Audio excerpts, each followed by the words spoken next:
when Dr. Russell Updegrove performed Sarah's autopsy, he determined that her cause of death was indeed drowning. There was faint bruising on the right side of Sarah's forehead and a petechial hemorrhage on the inner surface of her eyelid, bruising on the left side of her neck, a contusion on the back of her neck, an abrasion on her left armpit, and bruising and lacerations to her upper lip. So basically, she did drown, but she was forced, is Well, what it sounds like. She drowned, but she has a lot of injuries. Dr. Russell ruled that Sarah's death was a homicide, which means she was murdered.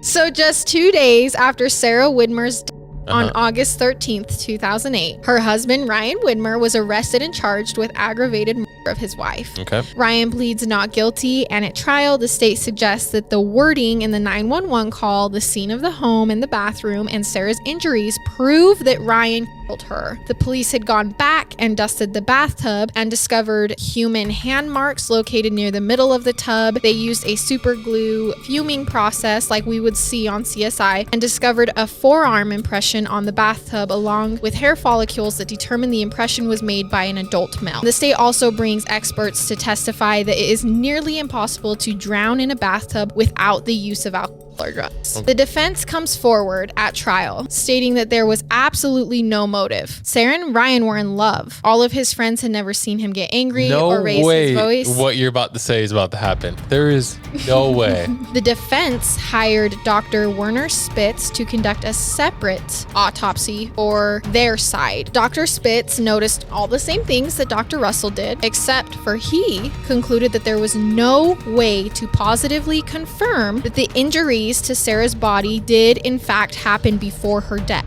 He ruled Sarah's to be undetermined, not homicide. So where else would it have come from? She fell and hit her head and passed out and drowned. So the jury finds Ryan guilty of murder.